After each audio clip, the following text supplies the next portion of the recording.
ഹൃദയത്തിൽ നീക്കാതെയും ഈ കഷ്ടനഷ്ടങ്ങൾ സമ്പാദിക്കാതെയും ഇരിക്കേണ്ടതായിരുന്നു. എങ്കിലും ഇപ്പോൾ ധൈര്യത്തോടിരിക്കാൻ ഞാൻ നിങ്ങളോട് അപേക്ഷിക്കുന്നു.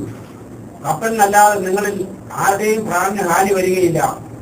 എന്റെ ഉടയവനും ഞാൻ സേവിച്ചു വരുന്നവനുമായ ദൈവത്തിന്റെ ദൂതൻ ഈ രാത്രിയിൽ എന്റെ അടുക്കൽ നിന്ന്, പൗലോസേ, ഭയപ്പെടരുത്, നീ കൈസരുടെ മുൻപിൽ നിൽക്കേണ്ടതാകുന്നു. നിന്നോടുകൂടെ യാത്ര ചെയ്യുന്നവരെയൊക്കെയും ദൈവം നിനക്ക് ദാനം ചെയ്തിരിക്കുന്നു എന്ന് പറഞ്ഞു. അതുകൊണ്ട് പുരുഷന്മാരെ, ധൈര്യത്തോടിരിപ്പീൻ, എന്നോട് അരുളി ചെയ്യുന്നത് പോലെ തന്നെ സംഭവിക്കും എന്ന് ഞാൻ ദൈവത്തെ വിശ്വസിക്കുന്നു. മതി. നമുക്ക് നന്നായി അറിയാവുന്ന ഒരു വേദഭാഗമാണിത്. ഞാൻ വിശ്വസിക്കുന്നു പൗലോസിന്റെ റോമിലേക്കുള്ള യാത്രയിൽ താൻ യാത്ര ചെയ്ത കപ്പൽ കൊടുങ്കാറ്റിനാൽ വലഞ്ഞ് ലക്ഷ്യം തെറ്റി എങ്ങോട്ട് പോകുന്നുവെന്നറിയാതെ 14 ദിനരാത്രങ്ങൾ ഓടിക്കൊണ്ടിരിക്കുകയാണ്.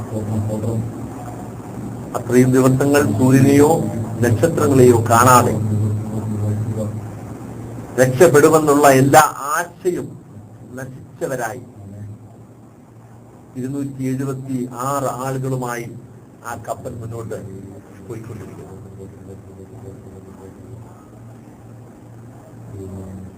ഒരു പ്രതീക്ഷയും ആർക്കും ഉണ്ടായിരുന്നില്ല. പക്ഷേ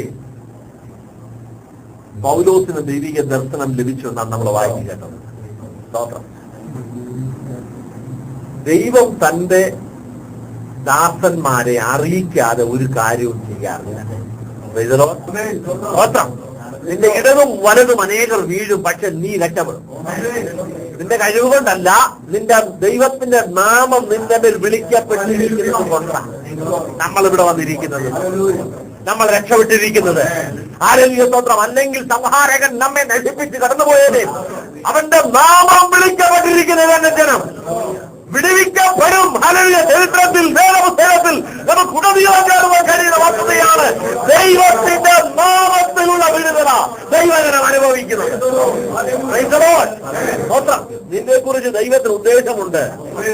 അതുകൊണ്ട് ദൈവം നിന്നെ നിർത്തിയിരിക്കുകയാണ്. സ്തോത്രം.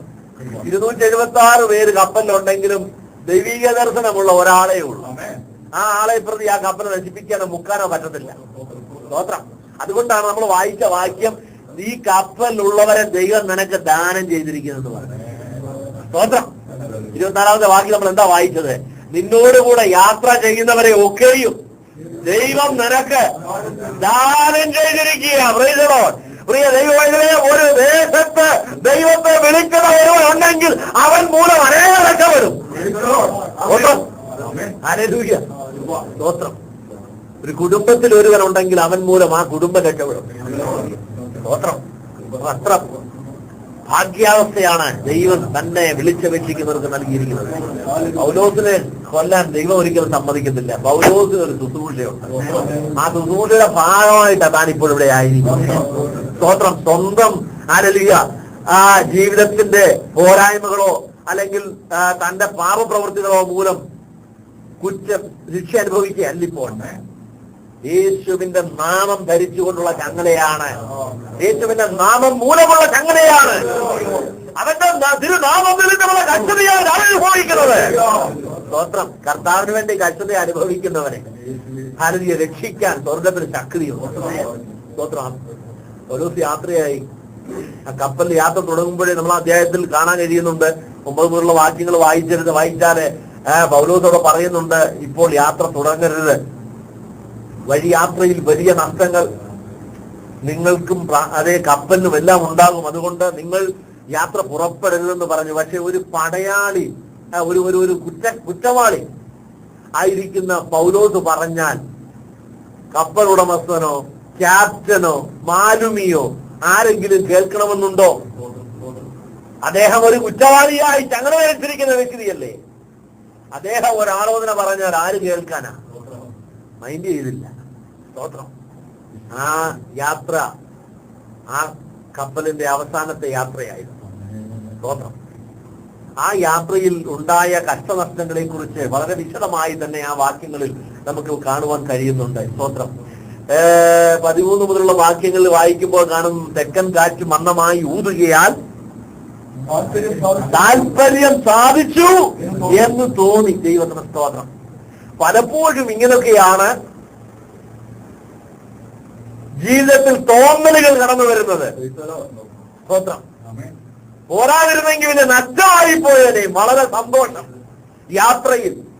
എന്ന് പറഞ്ഞാൽ പായ അങ്ങോട്ട് കെട്ടി കൊടുത്തതേ ഉള്ളൂ. കാറ്റ് അടിക്കുന്നത് കൊണ്ട് തുഴയേണ്ട ഒരാവശ്യമില്ല, അങ്ങ് പോയിക്കൊണ്ടിരിക്കുക. സ്തോത്രം. ഒരു ബുദ്ധിമുട്ടുമില്ല. കപ്പലിൽ കയറി ഇരുന്നതേ അറിയത്തുള്ളൂ. കപ്പൽ ഇങ്ങനെ ലക്ഷ്യത്തിലേക്ക് പോയിക്കൊണ്ടിരിക്കുക. പക്ഷെ ഈ പോക്ക് അധികം നേരം നീണ്ടു നിന്നില്ല, അധിക ദൂരം പോയുമില്ല. കാറ്റിന്റെ ദിശ മാറി, ആകാശം നിറം മാറി. ഹല്ലേലൂയ സ്തോത്രം. ആകാശം കറുത്തു, മഴ ഹല്ലേലൂയ മേഘം കൊണ്ട് മൂടി. സ്തോത്രം. കൊടുങ്കാറ്റ് അടിക്കാൻ തുടങ്ങി. ഈശാന മൂലിൽ നിന്ന കൊടുങ്കാറ്റ് ഹല്ലേലൂയ കപ്പലിന് നേരെ അടിച്ചു. ദൈവത്തിന് സ്തോത്രം. 4 കറക്കം കറങ്ങിയപ്പോഴേ ഏത് ദിക്കിലേക്കാണ് പോകുന്നതെന്നുള്ള ആ ദിക്ക് പോലും വിട്ടുപോയി. സ്തോത്രം. പഴയ കാലങ്ങളിൽ കടൽ യാത്രകൾ മുഴുവനും തന്നെ സൂര്യനെയോ ചന്ദ്രനെയോ നക്ഷത്രങ്ങളെയോ ഒക്കെ ഡിപ്പെൻഡ് ചെയ്തായിരുന്നു. സ്തോത്രം. അവർ ദിശ നോക്കി പോകുന്നത് നക്ഷത്രങ്ങളെയായിരുന്നു. 14 ദിനരാത്രങ്ങളായി ഇവയെ ഒന്നും കാണുന്നില്ല. സ്തോത്രം. സൂര്യനുമില്ല, നക്ഷത്രങ്ങളുമില്ല. എന്ന് പറഞ്ഞാൽ പകലേതാ രാത്രി ഏതാ എന്ന് തിരിച്ചറിയാത്ത ഒരു സ്ഥിതിവിശേഷം ജീവിതത്തിൽ പലർക്കും പല സന്ദർഭങ്ങളിൽ ഇങ്ങനെയുള്ള അവസ്ഥകൾ വന്നു ഭവിക്കാറുണ്ട്. ആ സ്ഥിതി അന്ധകാരം നിറഞ്ഞതാണ്. കൂരിരുട്ട് മൂടിയിരിക്കുകയാണ്. പകലേത് രാത്രി എന്ന് തിരിച്ചറിയാൻ കഴിയാത്ത വിധം ഇരുട്ട് മൂടിക്കിടക്കുന്ന ആ ഒരു സാഹചര്യത്തിൽ എന്ത് ചെയ്യണം, എങ്ങനെ രക്ഷപ്പെടണം, ഏത് ദിക്കിലേക്ക് പോകണം ഒന്നും അറിഞ്ഞുകൂടാ. കൊടുങ്കാറ്റാണെങ്കിൽ അടിച്ചുകൊണ്ടേയിരിക്കുകയാണ്. കപ്പല് തകരാൻ തുടങ്ങുകയാണ്. അതിന്റെ ഓരോ ഭാഗങ്ങൾ വേർപെട്ട് പോയിക്കൊണ്ടിരിക്കുന്നു. ഇത് കേവലം ഒരു കപ്പലിന്റെ കാര്യമല്ല, ഒരു മനുഷ്യന്റെ യാത്രയാണ്, ജീവിതയാത്രയാണ്. സ്തോത്രം. ചില സന്ദർഭങ്ങളിലൊക്കെ ഈശാനമൂലൻ വരുന്നതിന് മുമ്പ് മന്ദമാരുതൻ അടിക്കുന്നത് വളരെ സന്തോഷമായി തോന്നും. പക്ഷേ അതിന്റെ പുറകിൽ അപ്പുറത്തൊരു വലിയ കെണിയുണ്ട്, ഒരു അപകടമുണ്ട്, ഒരു പ്രശ്നം പതിയിരിപ്പുണ്ട്. ഇതാർക്കും മനസ്സിലാക്കുവാൻ കഴിയാതെ ഇരുന്നു. ജീവിതയാത്രയിലുള്ള ഈ കാർമേഘ നിബിഡമായ അന്ധകാരം പൂരിതമായ സാഹചര്യങ്ങളിൽ ഹല്ലേലൂയ പ്രതീക്ഷ കൈവിടാതെ ലക്ഷ്യത്തിലേക്ക് പോകണമെങ്കിൽ സർവശക്തന്റെ ഇടപെടൽ ഇടയ്ക്ക് ഉണ്ടായിക്കൊണ്ടിരിക്കണം. നമുക്കറിയാം, റഡാറിൽ നിന്ന് അപ്രത്യക്ഷമായാൽ ഒരു വിമാനത്തിന്റെ അവസ്ഥ അത് താഴെ വീണു എന്നുള്ളതാണ്. അധിക ദൂരം സഞ്ചരിക്കാൻ പറ്റത്തില്ല. സ്തോത്രം. അതിന്റെ കൺട്രോൾ ടവറുമായുള്ള ബന്ധം നഷ്ടപ്പെട്ടു എന്നുണ്ടെങ്കിൽ പിന്നെ അതിന് മുന്നോട്ട് പോകാൻ സാധ്യമല്ല. അതെവിടെങ്കിലും വീഴും. ഒരു മനുഷ്യന്റെ ജീവിതം അതിന് തുല്യമാണ്. ദൈവവുമായുള്ള ബന്ധം വിട്ടിട്ടാണ് നീ യാത്ര ചെയ്യുന്നതെങ്കിൽ അധിക ദൂരം പോകത്തില്ല. സ്തോത്രം. ചില മിനിറ്റുകൾ കഴിയുമ്പോൾ അതെവിടെങ്കിലും പോയി താഴെ വീണ് നശിക്കുകയാണ് ചെയ്യുക. സ്തോത്രം. ദൈവവുമായുള്ള ബന്ധത്തിലാണ് ഓരോ വ്യക്തികളെയും ദൈവം ഈ ലോകത്ത് നിർത്തിയിരിക്കുന്നത്. ആർക്കും അറിയാത്ത ഒരു കമ്മ്യൂണിക്കേഷൻ ഉണ്ട് ഓരോ ദൈവ പൈതലുമായിട്ട്. ദൈവവുമായുള്ളൊരു ബന്ധം. സ്തോത്രം. വിളിച്ചാൽ വിളി കേൾക്കുന്ന ഒരു ബന്ധം, പ്രാർത്ഥിച്ചാൽ മറുപടി ലഭിക്കുന്ന ഒരു ബന്ധം, വഴി കാണിച്ചു തരുന്ന ഒരു ബന്ധം, എന്ത് ചെയ്യണമെന്നറിയാതിരിക്കുമ്പോൾ ചെയ്യേണ്ടതിനെ അറിയിക്കുന്ന ബന്ധം. ദൈവത്തിന്റെ സ്തോത്രം. ഈ ബന്ധത്തിലായിരിക്കണം ഓരോ ദൈവ പൈതലും പോകേണ്ടത്. 275 പേർക്കും ഇല്ല ആ ബന്ധം. സ്തോത്രം. ഒരുത്തനുണ്ട്, ദൈവത്തിന്റെ ദാസൻ. ദൈവമക്കളെ, ദൈവത്തെ സേവിക്കുന്ന എത്ര ഭാഗ്യകരമായ അനുഭവമാണ്. ഒരു പ്രിവിലേജാണിത്. ഇതൊരു ഭാഗ്യമാണ്. അത് ദൈവത്തിന് മനസ്സിലാക്കണം. സ്തോത്രം. ഇത് ചുമ്മാതെ നടക്കുന്ന ഒരു പരിപാടി അല്ലത്. ഒരു നേരം പോക്കിന് വേണ്ടി വിശ്വാസിയായിരിക്കുക സാധ്യവുമല്ല. ഈ ഭാഗ്യാവസ്ഥയിലേക്ക് ദൈവം നമ്മെ കൊണ്ടുവന്ന് നിർത്തിയിരിക്കുക. ഇത് ദൈവം നമ്മളെ നോക്കിക്കൊണ്ടിരിക്കുകയാണ്. What you are doing. ദൈവം നമ്മെ പലപ്പോഴും തന്റെ പ്രവർത്തിക്ക് വേണ്ടി കാത്തിരിക്കുകയാണ്. നാം കാലുകൾ അനക്കുവാൻ, കൈകൾ അനക്കുവാൻ വേണ്ടി ദൈവം കാത്തിരിക്കുകയാണ്. സ്തോത്രം. മോശ വീട് കിടന്ന് പ്രാർത്ഥിക്കുകയാണ്. ഉദാഹരണം പറയാം. എന്ത് ചെയ്യണമെന്ന് അറിയത്തില്ല. ജനത്തെ എല്ലാം കൂട്ടിയിറക്കി. ചെങ്കടലാണെങ്കിൽ പ്രതിസന്ധിയായി മുമ്പിൽ നിൽക്കുന്നു. ദൈവം പറഞ്ഞിട്ടാണ് ഈ വഴി വന്നത്. ഇനി എന്ത് ചെയ്യണമെന്ന് അറിയത്തില്ല. വീട് കിടന്ന് നിലവിളിക്കുക. ദൈവം മോശയോട് പറഞ്ഞു, മോശേ നീ ഇങ്ങനെ വീട് കിടക്കുന്നത് എഴുന്നേൽക്ക, നിന്റെ കയ്യിലുള്ള വടി ചെങ്കടലിന് നേരെ നീട്ടുക. ഞാൻ പറയാം, ഈ കൽപ്പന ലഭിച്ചിട്ട് എത്ര സമയം എടുത്തോ ഈ വടി നീട്ടാൻ, അത്രയും സമയം ദൈവം കാത്തു നിൽക്കുകയാണ് ഈ ചെങ്കടൽ വിഭാഗിക്കുന്നത്. ഞാൻ പറഞ്ഞത് ശരിയാണോ? മോശ വടി നീട്ടുന്നത് വരെ ഒന്നും സംഭവിക്കത്തില്ല. മോശ വിചാരിക്കുക ഇത് നീട്ടുന്നില്ല, നാളെ നീട്ടുന്നുള്ളൂ. നാളെ അത് സംഭവിക്കുകയുള്ളൂ. ദൈവം കാത്തു നിൽക്കുകയാണ്. വിശ്വാസത്തിന്റെ പ്രവൃത്തി നീ ചെയ്യേണ്ടതിന്, ദൈവത്തെ അനുസരിക്കേണ്ടതിന് നീ വരുത്തുന്ന കാലതാമസത്തിന്റെ മുമ്പിൽ ദൈവം വെയിറ്റ് ചെയ്യുകയാണ്. നമ്മുടെയും ജീവിതത്തിൽ ഇത് തന്നെയാണ്. ദൈവം നമ്മോട് പറഞ്ഞിരിക്കുന്ന കാര്യങ്ങൾ നാം ചെയ്യാതിരിക്കുന്നിടത്തോളം ദൈവത്തിന്റെ പ്രവൃത്തി ഒരു ഭാഗം താമസിക്കുകയാണ്. നിന്നിലൂടെ ജനം രക്ഷപ്പെടണം. നിന്നിലൂടെ ജനം രക്ഷപ്പെടണം. ദൈവത്തിന്റെ പ്രവൃത്തി ലോകത്തിന് മുമ്പിൽ വെളിപ്പെടണം.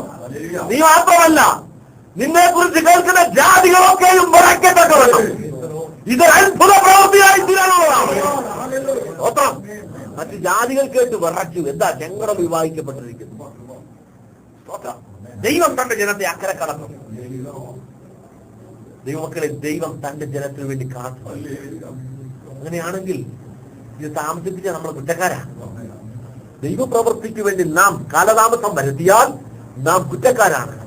ദൈവം നമുക്ക് വേണ്ടി കാത്തിരിക്കുകയാണ്. ഹല്ലേലൂയ. ഇവിടെ ഇതാ കാണുന്നത് കപ്പലിൽ 275 പേർക്കും ഇല്ലാത്ത ഒരു ബന്ധം ദൈവവുമായി പൗലോസിന്റെ അടുക്കലേക്ക് ദൈവം കടന്നു പറഞ്ഞു. സ്തോത്രം. ആരും വിദ്യയില്ല, കുടിയില്ല, ഒന്നുമില്ല. സ്തോത്രം. മരിക്കാൻ തയ്യാറായിരിക്കുക. മരിക്കാൻ തീരുമാനിച്ചു കഴിഞ്ഞാൽ പിന്നെ വിശപ്പില്ല കേട്ടോ. മരണഭയം അകത്ത് കയറി കഴിഞ്ഞാൽ പിന്നെ ദാഹിക്കുന്നില്ല. സ്തോത്രം. എന്തിനു തിന്നണം? എന്തിനു കുടിക്കണം? ഏതായാലും ചാൻ പോവുക. വളരെ ആശയറ്റ ഒരു കൂട്ടം ജനം. ഒരാൾക്ക് മാത്രം ഹൃദയത്തിൽ ഒരു ഉറപ്പുണ്ട്, നശിക്കയില്ല, രക്ഷപ്പെടും. ഇത് പറഞ്ഞാൽ വിശ്വസിക്കത്തില്ല ആരും. പൗലോസ് ഓടി നടന്ന് പറയുകയാണെന്ന് കൂട്ടിക്കോ, ആർക്കും വിശ്വാസം വരത്തില്ല. ഇത്രയും ദിവസങ്ങളും ദൈവത്തിന്റെ ആ ദാസൻ അതിനകത്തുണ്ടായിരുന്നു. അവരെ ധൈര്യപ്പെടുത്തി കാണും. പക്ഷെ അതല്ല വാക്കൊന്നും ആരും മുഖവരിക്കെടുത്തു. ഒടുവിൽ ദൈവം ഇടപെട്ട് പറഞ്ഞ ആ കാര്യം താനെ വിളിച്ചു പറയുകയാണ്. എന്താ ചോദിച്ചാൽ, സ്തോത്രം, ജനമെല്ലാം പട്ടിണി കിടക്കുന്നു, ഇദ്ദേഹവും പട്ടിണി കിടക്കുക. എന്താണെന്ന് ചോദിച്ചാൽ അവര് കഴിക്കാൻ, ഇദ്ദേഹത്തിനും കഴിക്കാൻ തോന്നി. വിഷമിക്കുന്ന ഒരു കൂട്ടത്തിന് നടുവിൽ വിഷമിച്ചുകൊണ്ട് ദൈവദാസൻ ഇരിക്കുകയാണ്. ഈ പ്രസംഗം കൊണ്ട് കഴിഞ്ഞിട്ട് താൻ ധൈര്യത്തോടെ അപ്പം എടുത്ത് കഴിച്ച്, സ്തോത്രം ചെയ്ത് കഴിച്ച് ബലപ്പെട്ടു. അത് കണ്ടപ്പം മറ്റുള്ളവരും പറഞ്ഞു, എന്നാ ഞങ്ങൾക്ക് കൊടുത്താം. അവരും കഴിച്ചു കഴിഞ്ഞിട്ട് കപ്പലിന്റെ ഭാരം കുറയ്ക്കാൻ വേണ്ടി സകല ആഹാര സാധനങ്ങളും എടുത്ത് കളഞ്ഞു. അതിനു മുൻപേ ആ കപ്പലിൽ ഉണ്ടായിരുന്ന എല്ലാ ഉപകരണങ്ങളും എടുത്തു കളഞ്ഞു, സാമാനങ്ങൾ എടുത്തു കളഞ്ഞു, കപ്പൽ നിയന്ത്രിക്കാൻ ഉപയോഗിക്കുന്ന വസ്തുക്കൾ എടുത്തു കളഞ്ഞു, എല്ലാം എടുത്തു കളഞ്ഞു. എന്തിനു വേണ്ടിയാ? ഭാരം കുറയ്ക്കാൻ. സ്തോത്രം. ഇതുകൊണ്ടൊന്നും രക്ഷപ്പെടത്തില്ല. രക്ഷപ്പെടാൻ ഹല്ലേലൂയ സർവശക്തനായ ദൈവം അത് തീരുമാനിക്കണം, വഴി ഒരുക്കണം. എങ്കിൽ മാത്രമേ രക്ഷപ്പെടാൻ ഒക്കുള്ളൂ.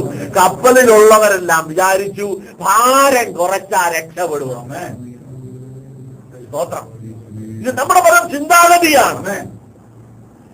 രക്ഷപ്പെടാനുള്ള കുറുക്കു വഴി നീ നേടിപ്പോയിട്ട് കാര്യമില്ല. ദൈവത്തിങ്കിലേക്ക് നോക്ക് രക്ഷപ്പെടണമെങ്കിൽ. സ്തോത്രം. ദൈവം നിന്നെ നിയന്ത്രിക്കുകയാണെന്നുള്ളത് അറിയാതെ രക്ഷപ്പെടാൻ എന്തെല്ലാം വഴി തേടിപ്പോയാലും ഒന്നും ശുഭമാകത്തില്ല. അത് ഒന്നേൽ നാശമായി തീരുകയല്ല. എത്രയോ പേര് ഈ മരുഭൂമിയിൽ വന്ന് രക്ഷപ്പെടാനുള്ള വഴി തേടിയിട്ട് നാശത്തിലേക്ക് പോയി, കടഭാരത്തിലേക്ക് പോയി. ആത്മഹത്യയിലേക്ക് പോയി. വലിയ ബാധ്യതകളുള്ളവരായി തീർന്നു. രക്ഷപ്പെടാൻ വേണ്ടി ശ്രമിച്ചതാ. ഇവിടെ വന്നത് രക്ഷപ്പെടാനും രക്ഷപ്പെടുത്താനുമാണ്. പക്ഷെ ആത്മാവിനെ രക്ഷപ്പെടുത്താതെ നീ ആരെ രക്ഷപ്പെടുത്താൻ നോക്കിയാൽ രക്ഷപ്പെടത്തില്ല. സ്തോത്രം. ഞാൻ രക്ഷപ്പെട്ടില്ലേലും കുടുംബത്തെ രക്ഷപ്പെടുത്തണമെന്നാ മലയാളിയുടെ ആഗ്രഹം. സ്തോത്രം. ഇല്ലേ? മക്കളെ രക്ഷപ്പെടുത്തണം. ഞാൻ സംസ്ഥാനം വേണ്ടില്ല. ഞാൻ പറയാം, നീ രക്ഷപ്പെട്ടാലേ ബാക്കിയുള്ളൂ രക്ഷപ്പെടത്തുള്ളൂ. സ്തോത്രം. ഇവിടെ പറഞ്ഞാൽ നീ രക്ഷിക്കപ്പെട്ടാലേ മറ്റുള്ളവർ രക്ഷപ്പെടത്തുള്ളൂ, അല്ലാതെ രക്ഷപ്പെടുത്താൻ പറ്റത്തില്ല. കപ്പലിന്റെ ഭാരം കുറച്ചുകൊണ്ടൊന്നും കാറ്റടങ്ങത്തില്ല. ഇതിനെ നിയന്ത്രിക്കുന്നത് ദൈവമാണ്. ദൈവം തന്റെ ലക്ഷ്യത്തിലൂടെ അയച്ചുകൊണ്ടിരിക്കുക ഇതിനെ. അവർക്ക് പോകേണ്ടത് റോമിലേക്കാണ്. പക്ഷെ ദൈവം പറയുന്നത് അങ്ങോട്ടല്ല പോകേണ്ടത്. ഒരു കൂട്ടം ജനം മെലിത്ത എന്ന ദ്വീപില് ദൈവത്തെ അറിയാത്തവരായി കഴിഞ്ഞുകൂടും. അവരുടെ അടുക്കിലേക്ക് പോകാനൊന്നും ഒരു പ്ലാനും ആർക്കുമില്ല. ദൈവം തീരുമാനിച്ചു, ഞാൻ അവരുടെ അടുക്കിലേക്ക് എന്റെ ദാസനെ കോട്ടയെത്തിക്കും. സ്തോത്രം. നേരെ ചൊവ്വേ പോയാലെങ്ങും അവിടെങ്ങും ഇവരെത്തത്തില്ല. സ്തോത്രം. അതുകൊണ്ട് ദൈവം ദിശയെല്ലാം മാറ്റി. സ്തോത്രം. ചില തകരാറൊക്കെ വരുത്തി. ദൈവത്തിന്റെ ദാസൻ കപ്പലിൽ ഉണ്ടെന്നോ അവൻ എന്നെ വിളിച്ചപേക്ഷിക്കുന്നത് കൊണ്ടാണോ ഇത് സംഭവിച്ചാലും അവൻ ഈ കഷ്ടത അനുഭവിക്കുന്നതെന്നും അവനിലൂടെ ഒരു ശുശ്രൂഷ ഉണ്ടെന്നും മറ്റുള്ളവർ അറിയേണ്ടതിന് ദൈവം ഇത് വരുത്തി വെക്കുകയാണ്. സ്തോത്രം. പ്രിയ ദൈവവൈതലേ, ആയിരങ്ങളുടെ നടുവിലായാലും ദൈവം നിന്നെ പ്രത്യേകത ഉള്ളവനായി തന്നെയാ കാണുന്നത്. സ്തോത്രം. നിന്നെ ദൈവം കണ്ടിട്ടുണ്ടെങ്കിൽ നീ പ്രത്യേകത ഉള്ളവൻ തന്നെയാണ്. ഹല്ലേലൂയ. ആ യാത്രയിൽ വലിയ പ്രശ്നങ്ങൾ സംഭവിച്ചു. 20-ാം വാക്യത്തിൽ നമ്മൾ വായിച്ചത് ഇങ്ങനെയാണ്: വളരെ നാളായിട്ട് സൂര്യനെയോ നക്ഷത്രങ്ങളെയോ കാണാതെ വല്ലാത്ത കൊടുങ്കാറ്റ് അടിച്ചുകൊണ്ടിരിക്കുക. സൂര്യനും നക്ഷത്രവും ഇല്ലാത്തതല്ല. സൂര്യനും നക്ഷത്രവും മാറിപ്പോയോ? ഇല്ല, അത് അവിടെ തന്നെ ഉണ്ട്. പകൽ എന്താണ് നക്ഷത്രം കാണാത്തതെന്ന് ചോദിച്ചാൽ സൂര്യനുള്ളത് കൊണ്ട് അല്ലേ. രാത്രി നക്ഷത്രം കാണുന്നതിന്റെ കാരണം അത് തന്നെയാണ്, സൂര്യൻ ഇല്ലാത്തത് കൊണ്ടാണ്. ഇവിടെ സൂര്യനുമില്ല, നക്ഷത്രവും ഇല്ല, എല്ലാം അവിടെ തന്നെ ഉണ്ട്. പക്ഷെ നിനക്ക് കാണുന്നില്ല. അതിനിടയിൽ ഒരു മേഘം വന്ന് കൂരിരുട്ടായി മാറി. ജീവിതത്തിൽ കൂരിലിട്ട് മൂടപ്പെട്ട ഒരുപാട് സന്ദർഭങ്ങൾ ഒരു വ്യക്തിയുടെ ജീവിതത്തിൽ കടന്നു. ഒരു ലക്ഷ്യവുമില്ല, ഇരുള് മാത്രം. എന്ത് ചെയ്യണമെന്നറിയത്തില്ല. ജീവിത പ്രതിസന്ധിയുടെ നടുവിൽ നിൽക്കുന്ന നിനക്ക് അതിനെ വെളിച്ചം മുതിർപ്പിക്കാൻ കഴിയുന്ന ഒരുവനുണ്ട്. അവൻ മറച്ചു വെച്ചിരിക്കുക, നീ ഒന്ന് വട്ടം തിരിയാൻ. സ്തോത്രം. യഥാർത്ഥ പ്രകാശം കാണുന്നത് വരെ അതിന് സ്തോത്രം എല്ലാ പ്രകാശങ്ങളെയും മറച്ചു വെച്ചിരിക്കുകയാണ് ദൈവം. സ്തോത്രം. 14 ദിവസമായപ്പോൾ മര്യാദ പിടിച്ചത്. എന്താ മര്യാദ പിടിച്ചു ചോദിച്ചാൽ ഉറപ്പിച്ചു കഴിഞ്ഞു ഇനി രക്ഷപ്പെടത്തില്ല. ഈ ഒരവസ്ഥയിലേക്ക് വന്നാൽ മാത്രമേ പലപ്പോഴും ചിലർ മാനസാന്തരപ്പെടത്തുള്ളൂ. നേരെ പോകുമ്പോൾ സുവിശേഷം പറഞ്ഞാൽ രക്ഷപ്പെടത്തില്ല. അവർക്ക് മനസ്സിലാകത്തില്ല, അവർക്ക് കേൾക്കാൻ പറ്റത്തില്ല.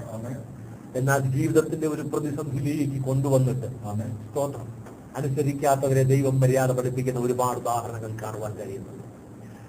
ഈ 14 ദിവസം കഷ്ടപ്പെട്ട് കഴിഞ്ഞപ്പോൾ ഇപ്പൊ പൗലോസിന്റെ വാക്കിന് വിലയുണ്ട്. പണ്ട് പൗലോസ് പറഞ്ഞ ആരെയും കേട്ടോ? ഇപ്പോൾ പൗലോസ് പറയുന്നത് കേൾക്കാൻ ആളുണ്ട്. സ്തോത്രം. പതറിപ്പോകാതെ നിൽക്കുന്ന ഒറ്റ വ്യക്തിയേ ഉള്ളൂ, ധൈര്യത്തോടിരിക്കുന്ന ഒരു വ്യക്തിയേ ഉള്ളൂ, ദൈവത്തിന്റെ ദാസന്മാർ.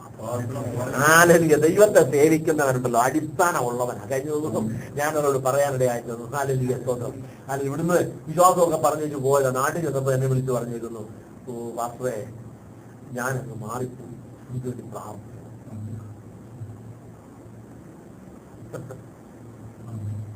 നമ്മുടെ സഭയിലുള്ളതല്ല, വേറെ സംഭവം. പലരും നിൽക്കുകയാണെന്ന് തോന്നും. പക്ഷേ ഒരു ചെറിയ പ്രതിസന്ധി വരുമ്പോൾ അല്ലെങ്കിൽ ചെറിയൊരു വിജയത്തിന് മുമ്പ് ആരെങ്കിലും ഒന്ന് വിളിക്കുമ്പോൾ ഇതാ പോകും വിശ്വാസം. എത്ര കുലുക്കം കുലുങ്ങി ഈ കപ്പല്. പൗലോസിന്റെ വിശ്വാസത്തിന് വല്ലോ മാറ്റം വന്നു.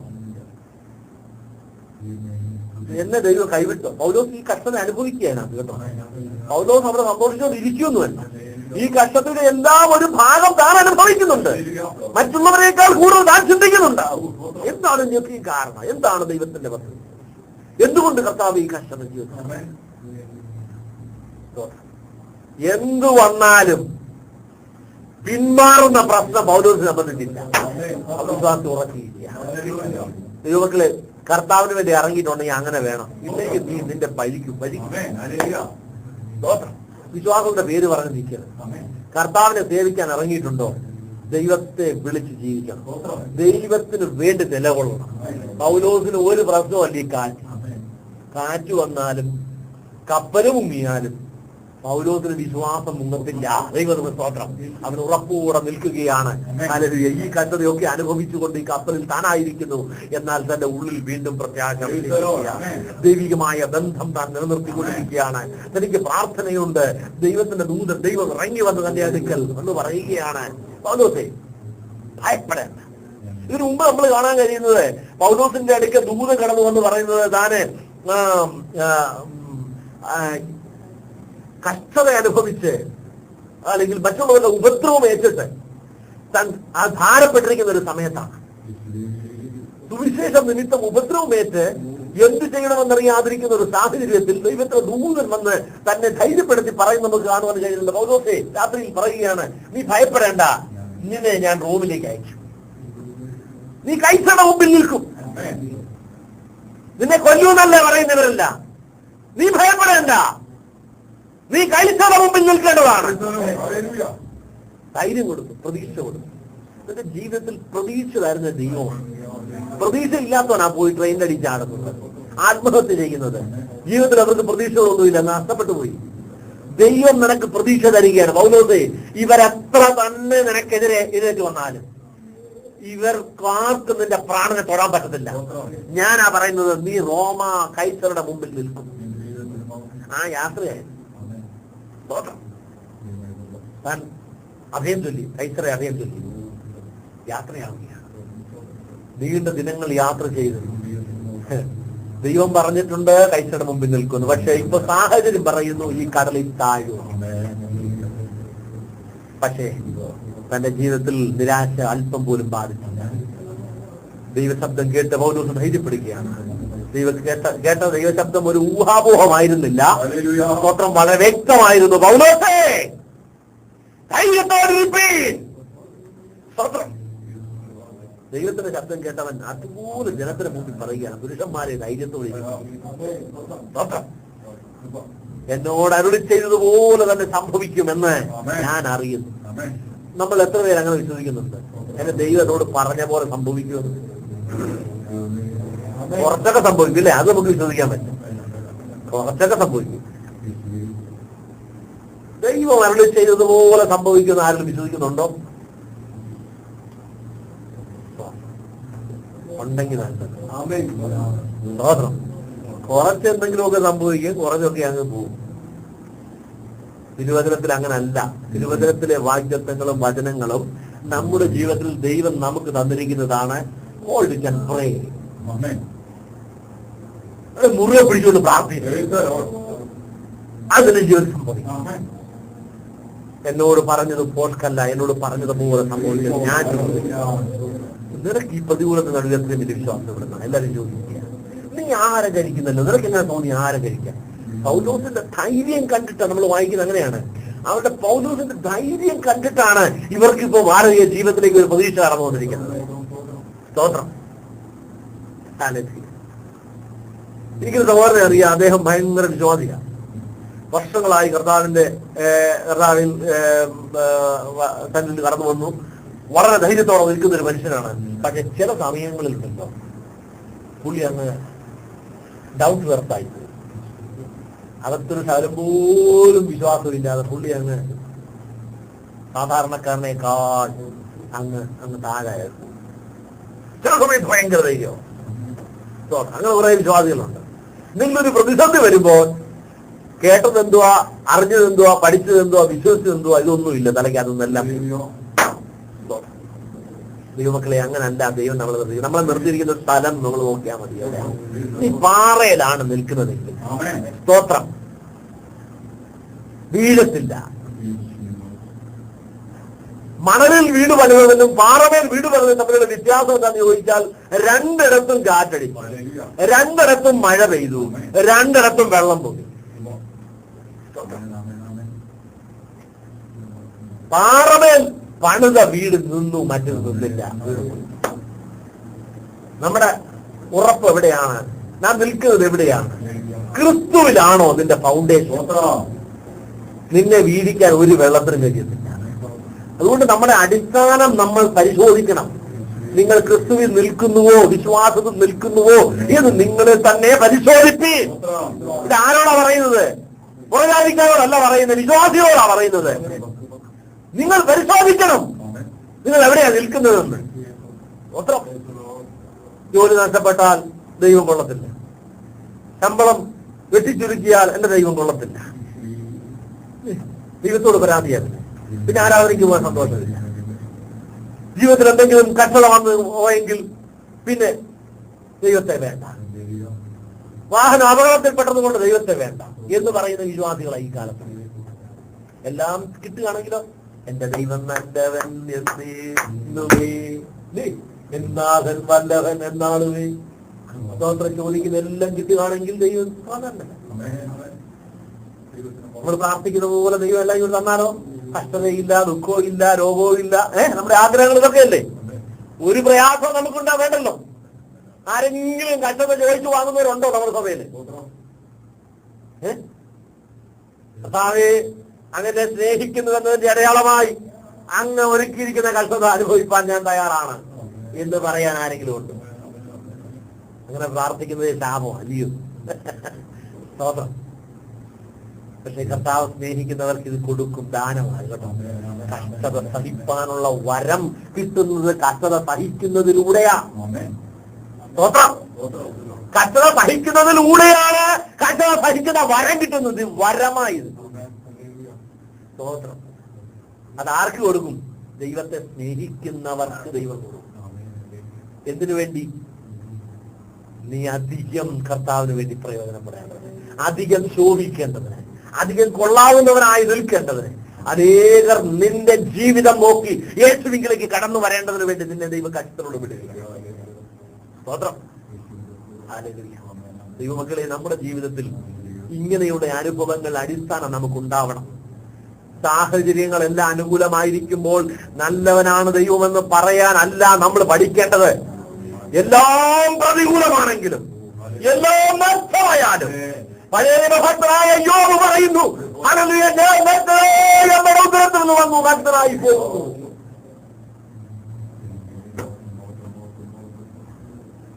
ഒരു പരാതിയില്ല. നമ്മളാണെങ്കിലോ ഞാൻ കഷ്ടപ്പെട്ടുണ്ടാക്കിയതാണ് അല്ലേ,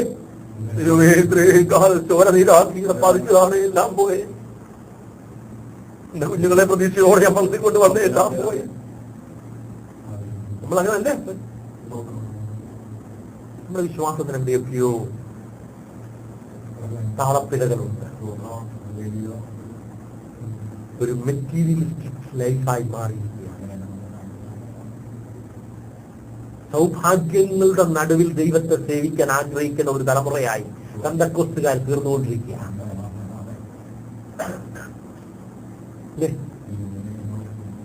എല്ലാ നന്മകളും അനുഭവിച്ച കൂട്ടത്തിൽ യേശുവിനെ സ്നേഹിക്കാൻ നാം താല്പര്യപ്പെടുന്നുണ്ടെങ്കിൽ അതല്ല ക്രിസ്തീയ ജീവിതം ദൈവം വിഭാവനം ചെയ്യുന്നത്. അത് തിരിച്ചറിയണം. ക്രൂശ് എടുത്ത് എന്റെ പിന്നാലെ വരട്ടെ എന്നാ കർത്താവ് പറഞ്ഞു. ആരെങ്കിലും വരുന്നുണ്ടെങ്കിൽ നിങ്ങളെല്ലാവരും എന്താ പറയുക, വരുവീൻ കുരിശെടുപ്പീനൊന്നുമല്ല കർത്താവ് പറഞ്ഞു. Anyone is willing to follow me, bear their cross and come. കർത്താവിന്റെ ക്രൂശ് എടുത്തവന്റെ പിന്നാലെ ചെല്ലാൻ വിളിച്ചിരിക്കുന്ന ആരെങ്കിലും വരാൻ താല്പര്യപ്പെടുന്നുണ്ടെങ്കിൽ അവർ വരട്ടെ എന്നാവും. എല്ലാവരും വരത്തിലും ദൈവത്തിന് അറിയാം. കർത്താവെ, കുരിശ് കൂടാതെ അങ്ങയെ സേവിപ്പാൻ ഞാൻ തയ്യാറാണെന്ന് പറയാൻ ആയിരക്കണക്കിന് വിശ്വാസം.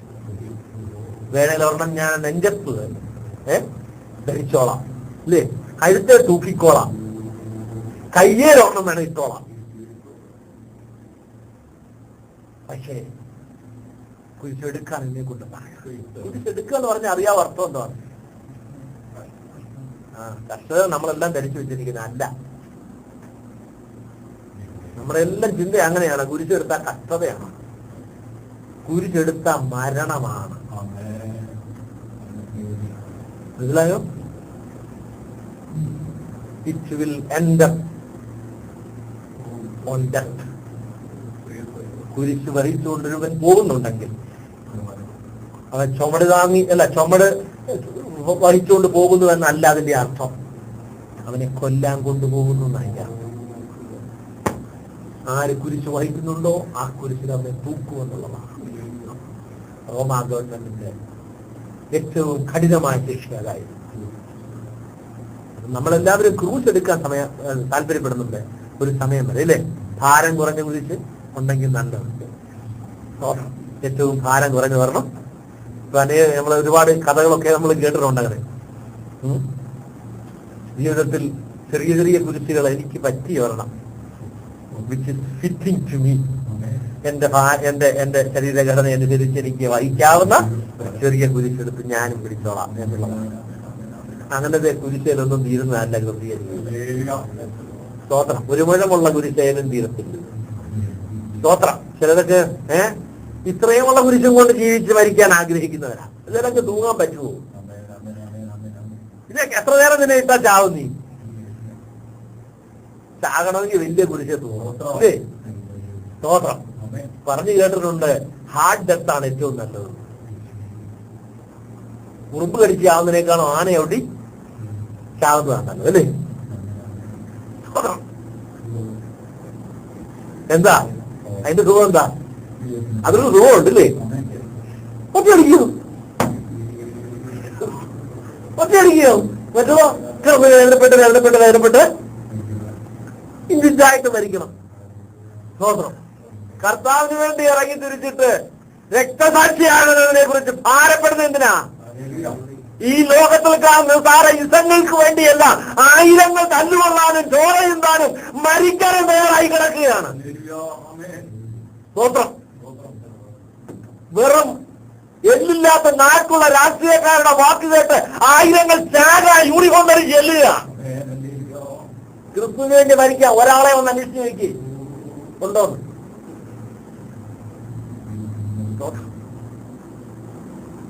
ക്രിസ്ത്യാനിത്വം പരാജയപ്പെട്ട ഭാഗമായി നമ്മുടെ ഉപദേശങ്ങളിൽ വന്നിരിക്കുന്ന ഭാഗപ്പിഴയാണ്. മലയാളിക്ക് പാരമ്പര്യം വചനത്തിന്റെ അടിസ്ഥാനത്തിൽ ഒരുപാട് പറയാൻ കാണുമായിരിക്കും, അല്ലെങ്കിൽ പാരമ്പര്യം മറ്റു നിലകളിൽ പറയാനുണ്ടായിരിക്കും. 2000 ഉണ്ടെന്നും 2500 ഉണ്ടെന്നും ഒക്കെ.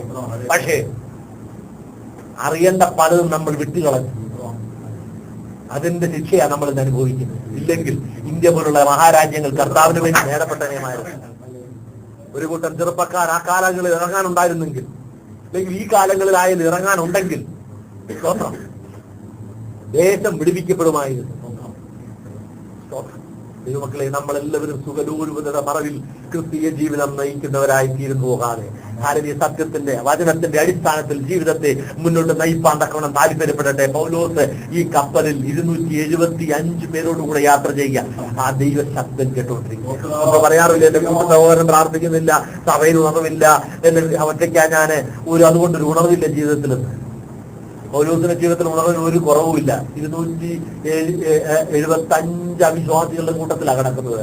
പക്ഷെ ദർശനത്തിന് ഒരു കുറവുമില്ല. പ്രാർത്ഥനയ്ക്ക് ഒരു ഭംഗം ഉണ്ടായി. മുറിയിലൊരു മുറിയനുണ്ടെന്ന് പറഞ്ഞുകൊണ്ട് നമ്മൾ പ്രാർത്ഥന നിർത്തിവെച്ചിരിക്കുക.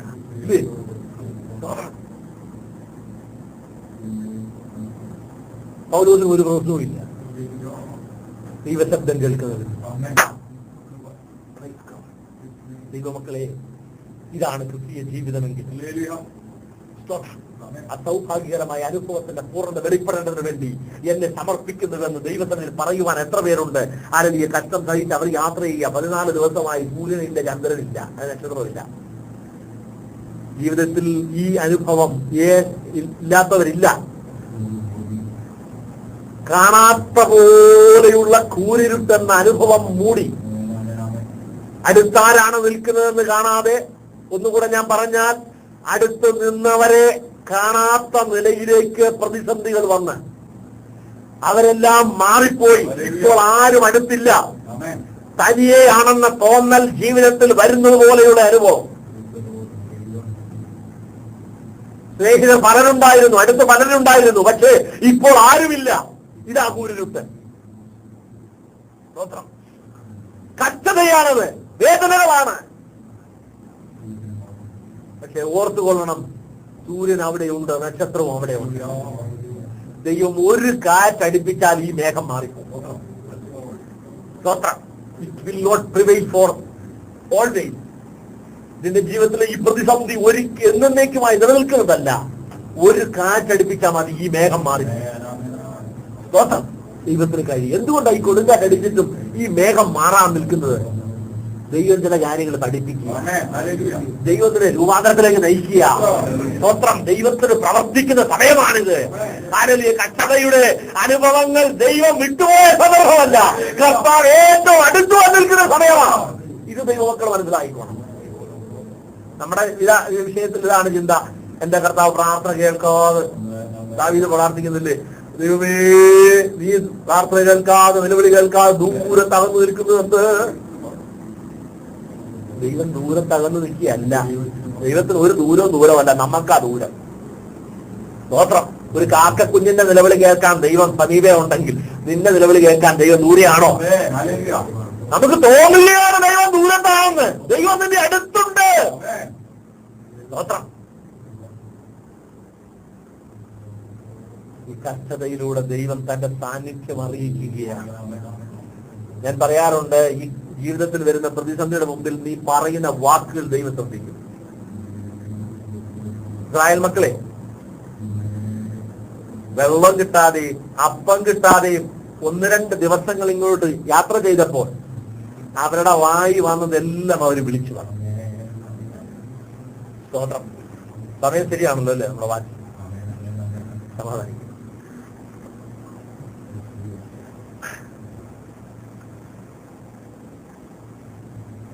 അപ്പം കിട്ടിയില്ല, വെള്ളവും കിട്ടിയില്ല, കൈ കൊണ്ടുവന്നതെല്ലാം തീർന്നു. അന്നേ പറഞ്ഞു, മിസ്രയീമിന് പുറപ്പെടുമ്പോഴേ പറഞ്ഞു, പുളിച്ച ഒരു വകയും കൊണ്ടുപോകും. ദൈവം എത്ര ബുദ്ധിമാനാണെന്നുള്ളത് ഞാൻ ചില സമയങ്ങളിലൊക്കെ ചിന്തിക്കും. ഒന്നും പറയാൻ പറ്റത്തില്ല, നമുക്കത് പറയാനുള്ള യോഗ്യതയുമില്ല. ദൈവത്തിന്റെ ആ ജ്ഞാനം പൗലോസ് പറയുന്ന പോലെ എത്ര പുളിച്ചതൊന്നും കൊണ്ടുവരുന്നു. എല്ലാം അവിടെ കൂടെ തീർത്തേക്കണം. എന്നിട്ട് മാവ് ഇപ്പം എടുത്ത് എടുത്തിട്ട് അപ്പം ചുട്ട് കളയിക്കണം. അപ്പം പഴയ ഉറയൊക്കെ വെക്കുന്നുണ്ടല്ലോ, മാവ് പുളിപ്പിക്കാൻ വേണ്ടി ഇവരിങ്ങനെ പഴയ മാവ് വെക്കും. ഈസ്റ്റൊന്നും ഇല്ലാത്ത കാലമല്ലേ. പഴയ പുളിച്ച മാവിട്ട് പുതിയ മാവിനകത്ത് ഇളക്കിയാലേ അതങ്ങോട്ട് എന്താവത്തുള്ളൂ, സോഫ്റ്റ് ആവുകയുള്ളൂ. എന്നാലേ അപ്പത്തിന് രുചിയുള്ളൂ. ഇല്ലെങ്കിൽ എന്താന്ന് ചോദിച്ചാല് കടിച്ചു മുറിച്ചെടുക്കാൻ പറ്റിയ പാടാണ്. കഴിച്ചാൽ ഒരു രുചിയില്ല. അതുകൊണ്ട് ഈ പുളിച്ച മാവിട്ട് ജീവിച്ചതാണ് ഇത്രയും കാലം. ദൈവം പറഞ്ഞു, നീ പുറപ്പെടാനുള്ള സമയമായതുകൊണ്ട് പഴയ പിണ്ടമെല്ലാം നീക്കിക്കളക. എന്നിട്ട് പുതിയൊരു പാത്രത്തിൽ പുതിയ മാവെടുത്ത് കുഴച്ച് അപ്പം ഉണ്ടാക്കും. എന്നിട്ട് അത് ആചരിക്കാൻ അത് തിന്നണം. അത് പഴയതവിടങ്ങ് പെസഹ കഴിച്ച് തുറന്ന് ഇറങ്ങുക. സംഭവം പഴയ മാവങ്ങ് സ്റ്റോക്ക് തീർന്നു. അയലോക്കത്തേക്ക് ഓടും, മുറയുണ്ടോ ഇച്ചിരി ഇരിക്കി തരാൻ. ഓരോറയും ഒരയലോക്കത്തും ഇല്ല. മനസ്സിലായോ? പുതിയത് മാത്രമേ ഉള്ളൂ. ഈ പുതിയതും കൊണ്ടാ പോക്ക്. പുതിയ മാവ് എന്താ, പഴയതെല്ലാം പോയി, ആ പുതിയത് മാത്രമുണ്ട് ഇപ്പം. അത് 2 ദിവസം കഴിഞ്ഞ് 3-ാമത്തെ ദിവസം ശൂർ മരുഭൂമിയിൽ എത്തിയപ്പോഴത്തേനും അതും തീർന്നു. സ്തോത്രം. പിന്നെന്തോ ചെയ്യും? ദൈവം 3 ദിവസത്തേക്ക് ഒന്നും കൊടുത്തില്ല. എന്താ ചോദിച്ചാ, ഈ സ്റ്റോക്ക് തീരാൻ പറ്റില്ല. സ്തോത്രം. എന്റെ പോക്കറ്റിലേ നിറഞ്ഞിരിക്കുമ്പോ നീ ദൈവത്തെ വിളിക്കത്തില്ലെന്ന് ദൈവത്തിനാണ്. ഇത് തീരുമ്പോഴുണ്ടല്ലോ വിളിക്കും. തീരാൻ തുടങ്ങുമ്പോ വിളി തുടങ്ങും, തീർന്നു കഴിയുമ്പോ ഉറക്കം വിളിക്കും. ദൈവമേ നീ അല്ലാതെ വേറെ ആരും ഇല്ല. അത് ഇന്ന് മാത്രമുള്ള സത്യമല്ലല്ലോ, ഇന്നലെയും അതല്ലായിരുന്നു. പക്ഷെ അന്ന് അങ്ങനെ പറഞ്ഞില്ലല്ലോ. അന്ന് എനിക്ക് സഹായത്തിന് ചിലതൊക്കെ ഉണ്ടായിരുന്നു. ഇന്ന് നീ മാത്രമേ ഉള്ളൂ. നമ്മുടെ എല്ലാവരുടെയും യഥാർത്ഥമായ അവസ്ഥയല്ലേ ഇതൊക്കെ? പോക്കറ്റിലെ തീർന്നു കഴിഞ്ഞപ്പോൾ, പൊക്കണത്തിലെ തീർന്നു കഴിഞ്ഞപ്പോൾ അവർ നിലവിളിക്കാൻ തുടങ്ങി. എന്ത് ചെയ്യണം? ഈ 2-3 ദിവസം ദൈവം ശരിക്കും ഒന്ന് ശ്രദ്ധിച്ചു. What they are telling, what they are talking about me. അവര് പറയുന്നത് മോശയുടെ നേരെ ജലതി കൊണ്ടിട്ട് പറയും, ഇസ്രായേലിൽ ശവക്കുഴിയില്ലാഞ്ഞിട്ടാണോ ഞങ്ങൾ ഇങ്ങോട്ട് കൊണ്ടുവന്നേ? മറ്റൊരു കിടന്ന് മരിക്കാനാണോ ഞങ്ങൾ ഇങ്ങോട്ട് കൊണ്ടുവന്നേ? ഞങ്ങൾക്ക് അപ്പം എവിടെ, വെള്ളം എവിടെ? മക്കൾ അമ്മമാരുടെ അടുക്കൽ വിശക്കുന്നു എനിക്കുള്ള താന്ന് പറയുന്ന മാതിരി പിള്ളേരെല്ലാം എല്ലാം കൂടെ ഈ 10-20 ലക്ഷം ജനം മോശ അടുക്കുന്ന ഇങ്ങോട്ട് ചോദിക്കുക, ഞങ്ങൾക്ക് വല്ലതും കൊടുത്താ? മോശ ദൈവത്തോട് തോന്നി, ദൈവമേ ഞാൻ എന്താ ഇവരെല്ലാം പ്രസവിക്കുക? ഇതൊരു ചോദ്യം, ഞാൻ ഇവരെല്ലാം പ്രസവിച്ചതാണോ? എന്തോ ഇവരെല്ലാം കൂടെ എന്റെ അടുത്ത് തോന്നിയിരിക്കുന്നു? നിന്റെ ജനമായി ദൈവം നീ കൈകാര്യം ചെയ്തോളാം. കൈകെട്ട് പറഞ്ഞതാ. ഈ 2-3 ദിവസം അവര് പറഞ്ഞ വാക്കുകളാണ് ഞാൻ പറഞ്ഞു വരുന്നത്. ഇവർ ദൈവത്തെ ദ്വേഷിച്ചും മോശക്കെതിരായി സംസാരിച്ചു. ഇവരുടെ ഈ വാക്കുകൾ നിമിത്തമാണ് ഇവർ മരുഭൂമിയിൽ പറ്റുപോയത്. അതിനെക്കുറിച്ച് പറയുന്നത് പിറുപിറുത്തു എന്നാണ്. സിമ്പിൾ ഒരു വേണം, മർമ്മർ ഇല്ലേ? പിറുപിറുക്കുക. ആരും അറിയത്തില്ല, വളരെ ശബ്ദം കുറച്ചാ പറയുന്നത്. പിറുപിറുപ്പല്ലേ? മനസ്സിലൊരു പിറുപിറുപ്പ് ഇല്ലേ? ചെറിയ അടുത്തിരിക്കുന്നവർക്ക് മാത്രം ഒരു പക്ഷെ ചെയ്ത് ശ്രദ്ധിച്ചാൽ കേൾക്കാതിരിക്കും. എന്തോ പറഞ്ഞ പോലെ തോന്നി, എന്തുവാന്നറിയത്തില്ല. പക്ഷെ ദൈവം കേട്ടു. ദൈവത്തിനെതിരായി പിറുപിറുത്തത് ഇത്രയും കാലം തന്നതാ, പോറ്റിയതാ, പുലർത്തിയതാ, നടത്തിയതാ, അത്ഭുതം നിനക്ക് വേണ്ടി ചെയ്തതാ. ഇതൊന്നും ഓർക്കാതെ നീ ദൈവത്തിനെതിരെ പിറുപിറുത്തു. ദൈവം അത് നോട്ട് ചെയ്തു. ഓരോരുത്തരും പിറുപിറുത്തത് എല്ലാം പേരെഴുതി എന്നിട്ട് പറഞ്ഞു, ഈ ഒരെണ്ണവും അങ്ങോട്ട് കടക്കില്ല, ഇവരിവിടെ തന്നെ കിടക്കും. ദൈവം നീതിമാനാണ്. ദൈവം പിന്നാരം കൊടുക്കാൻ തുടങ്ങി. ദൈവം വെള്ളം കൊടുത്തു, അവരെ കുറെ കാലം നടത്തി. പക്ഷേ വാഗ്ദത്തം കൊടുത്തില്ല. പിറുപിറുത്തോനെല്ലാം സംഖ്യാപുസ്തകം ഒന്ന് വായിച്ചു നോക്കിയിരുന്നു. പിറുപിറുത്തിന്റെ പുസ്തകം, സംഖ്യാപുസ്തകം, പിറുപിറുത്തിന്റെ പുസ്തകം. 2 പേരൊഴികെ മൂന്നാമതൊരാൾക്ക് വാഗ്ദത്തദേശത്തേക്ക് കടക്കാൻ കഴിഞ്ഞില്ല. എന്താ ചോദിച്ചാൽ അവർ യഹോവയോട് പിറുപിറുത്തു. എപ്പോൾ പിറുപിറുത്തു? നിന്റെ ആഗ്രഹങ്ങൾ നടക്കാതെ പോയപ്പോ. ദൈവമക്കളെ, നമ്മൾ സൂക്ഷിക്കേണ്ട കാര്യം ഇതാണ്. നീ ദൈവത്തോട് പിറുപിറുക്കരുത്. എന്താ പിറുപിറുപ്പ്? മിസ്രൈമിലുള്ള പോലെ എനിക്കൊന്നും ഇല്ലല്ലോ, അല്ലേ? ഇതെല്ലാം പിറുപിറുത്തവര്, അല്ലാതെ പിറുപിറുത്ത് മറ്റുള്ളവർക്കുള്ള പോലെ ഞങ്ങൾക്കില്ലല്ലോ എന്നല്ല.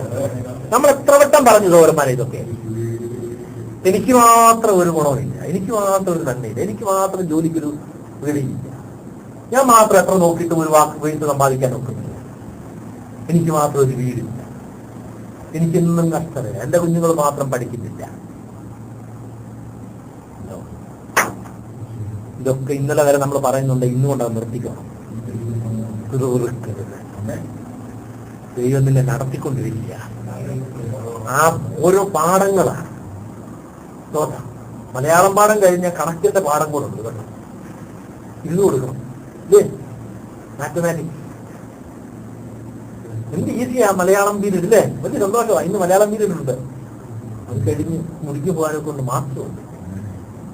ക്ലാസ് പോകാതിരിക്കാൻ പറ്റൂ, ഇരുന്ന് വെറുതെ പറ്റും. ഇത് ഉള്ളതാണ് കേട്ടോ. വിദ്യാഭ്യാസം പൂർത്തിയാകണമെങ്കിൽ ഇതവിടെ ഉണ്ടാകും. ദൈവം നിന്നെ പഠിപ്പിക്കുന്ന പാഠങ്ങൾ നീ പഠിക്കണം. അതിലൂടെ ദൈവം എത്ര വലിയവനെന്ന് നീ മനസ്സിലാക്കണം. ദൈവത്തിന്റെ കരുണയും കൃപയും നീ അനുഭവിച്ചറിഞ്ഞെങ്കിൽ മാത്രമേ അതിനെക്കുറിച്ച് ഒരു വാക്ക് പറയാൻ നീ പ്രാപ്തനാകുകയുള്ളൂ. ദൈവം നമ്മെ പഠിപ്പിക്കുക. ഇസ്രായേൽ മക്കൾക്ക് പിറുപിറുക്ക് നാശത്തിന് കാരണമായിട്ടുണ്ട്. നമ്മുടെ ജീവിതത്തിൽ ഉണ്ടാവരുതെന്നാണ് ഞാൻ പറഞ്ഞു വന്നത്. ഹല്ലേലൂയ. പൗലോസിന് ഒരു പിറുപിറുപ്പും ഇല്ല, ഒരു കംപ്ലൈന്റും ഇല്ല. അദ്ദേഹം സഹിച്ച കഷ്ടതകളെ കുറിച്ചൊക്കെ താൻ പരാമർശിച്ചിട്ടില്ലായിരുന്നെങ്കിൽ നമുക്കതൊന്നും മനസ്സിലാകത്ത പോലും ഇല്ലായിരുന്നു. താൻ ഇങ്ങനെ അനുഭവിച്ചോ എന്നുള്ളത് അതിനുവേണ്ടി മാത്രം രേഖപ്പെടുത്തിയിരിക്കുകയാണ് താൻ കടന്നുപോയ ആ സങ്കീർണമായ ജീവിത പ്രശ്നങ്ങളെ. പട്ടിണിയും നഗ്നതയും കഷ്ടതയും കപ്പൽ ഛേദത്തിലും കള്ളന്മാരുടെ കയ്യിലും സഹോദരന്മാരുടെ ആപത്തുകളെ കുറിച്ചും ചാട്ടവാറിനുള്ള അടിയേറ്റതും കോലിനാനുള്ള ഏറ്റതുമൊക്കെ നമ്മൾ കേൾക്കുന്നതും വായിക്കുന്നതും തന്റെ ആ പരാമർശങ്ങളിലൂടെ മാത്രമാണ്. അതൊന്നും തന്റെ വിശ്വാസത്തെ ബാധിച്ചില്ല, തന്റെ ശുശ്രൂഷയും ബാധിച്ചില്ല. തന്നെ ദൈവം നിയന്ത്രിച്ചു കൊണ്ടുപോവുകയാണ്. നമുക്കറിയാം, ആ കപ്പൽ അധികം ദൂരം പിന്നീട് പോയില്ല. അതൊരു ദ്വീപിൽ മുട്ടി വീഴുമെന്ന് താൻ പറഞ്ഞു. അതുപോലെ തന്നെ പോയി ഒരു ദ്വീപിൽ പോയി മുട്ടി. അപ്പോൾ പട്ടാള ക്യാപ്റ്റൻ പറഞ്ഞു, പടയാളികളെ, ഈ കുറ്റവാളികളെ മുഴുവൻ കൊല്ലണം. എന്ന് കഴിഞ്ഞാൽ ഒറ്റ ദിവസത്തിന് രക്ഷപ്പെടാൻ പാടില്ല, ഇവർ കുറ്റവാളികളെ. എന്നാൽ പൗലോസിനെ രക്ഷിക്കാൻ ഉദ്ദേശിച്ചിട്ട് ശതാധിപൻ പറഞ്ഞു, കൊല്ലണ്ട, ആരെങ്കിലും നീന്താൻ അറിയാവുന്നവരൊക്കെ ഉണ്ടെങ്കിൽ നീന്തി രക്ഷപ്പെട്ടോട്ടെ. മുങ്ങാൻ ആണ് വിധിയെങ്കിൽ എല്ലാവരും മുങ്ങിച്ചോട്ടെ. ചിലരെ കപ്പലിന്റെ പലകളൊക്കെ കൈവശമാക്കി അതേ പിടിച്ചുകൊണ്ട് ഒരു ലൈഫ് ബോയി ആയിട്ട് ഉപയോഗിച്ചത് നീന്തി കുറെ പേര്. ജനമെല്ലാം രാത്രി മുഴുവൻ നീന്തി എളുപ്പാങ്കാലത്ത് അവരെ കരയിലെത്തി. രക്ഷപ്പെട്ടപ്പോൾ 28-ാം അധ്യായം വായിക്കുന്ന ഇങ്ങനെയാണ്, രക്ഷപ്പെട്ടപ്പോൾ ആ ദ്വീപിന്റെ പേര് മെലിത്തായെന്ന് ഞങ്ങൾ ഗ്രഹിച്ചു. ആൾട്ടായിരുന്നു അവരെത്തിച്ചിരുന്നതിനായിട്ട്. എവിടേക്കോ യാത്ര ചെയ്തവരാണ്, പക്ഷേ ദൈവം ഇപ്പോൾ മാൾട്ടയിൽ കൊണ്ടുപോയി. അവിടെ ചെന്ന് കയറി നാം വായിക്കുന്നു, കടലിൽ നിന്ന് രക്ഷപ്പെട്ടു വന്ന അവരെ തീ കൂട്ടി അവരെ സ്വീകരിച്ച് ആ മഴയുടെ ആ ശീതത്തിന്റെ കാലത്തിൽ അവരെ സംരക്ഷിപ്പാൻ ശ്രമിച്ച ആ ദ്വീപവാസികളെ കുറിച്ച് നമുക്ക് കാണുവാൻ കഴിയുന്നത്. 3-ാം വാക്യത്തിൽ ഇങ്ങനെയാണ് കാണുന്നത്, പൗലോസ് കുറെ വിറക് പെറുക്കി തീയിലിട്ടപ്പോൾ ഒരു അണലി ചൂട് നിമിത്തം പുറപ്പെട്ട് അവന്റെ കൈക്ക് പറ്റി.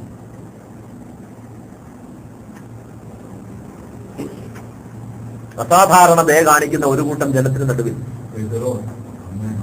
തീ കാഞ്ഞു നിൽക്കുന്ന ആളുകളുടെ നടുവിൽ നിന്ന് പൗലോസ് പോയി കുറെ വിറകുകൾ പറക്കിക്കൊണ്ട്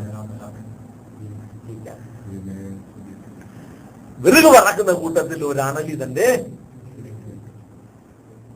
പൗലോസിന്റെ ഭാവഭേദം എന്തായിരിക്കുന്നു? 276 പേരും സുരക്ഷിതരാണ്, അല്ല 225 പേരും. പൗലോസിന്റെ കൈക്ക് മാത്രമാണ് ലീഗലിൽ താല്പര്യം.